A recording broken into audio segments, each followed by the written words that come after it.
So I developed a complex, or I developed a sort of way of viewing the world, I suppose, of that in order to, make people like you or love you, including obviously my dad, it was important to be perfect. For me, it was vital, because this perfection sort of stuff was actually killing me inside and killing my mind. Even in as simple terms as I'd play a rugby game, and I might have, in my coach's eyes, played an 8 or 9 out of 10, had an absolute stellar game, but I'd just remember the 1 or 2 points that made it an 8 or a 9 that were negative, if that makes sense. That's all I remember, and I'd spend a week thinking about those, and what a shame that you ruined that chance to be completely perfect.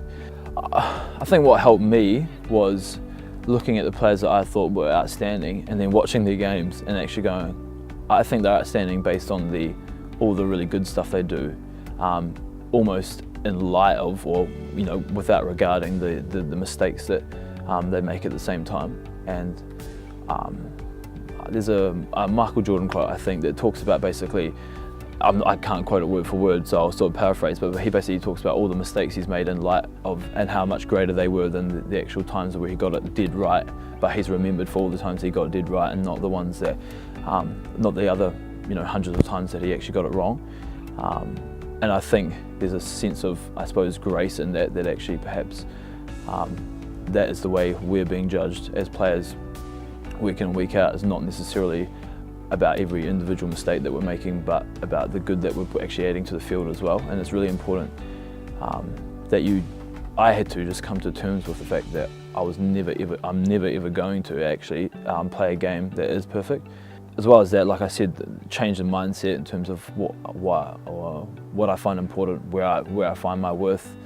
I think it's been really important for me to learn about getting a balance in my life, and realising that actually there's a lot more to me as a person than just running out into a field and playing good rugby. That actually it's going to last, if I'm lucky, another 10 years.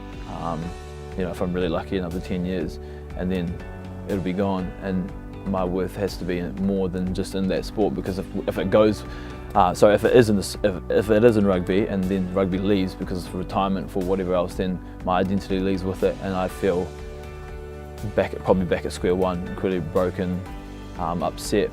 But I've learned to find my worth in a lot of other areas, and understanding that there's a lot more to life than just this game.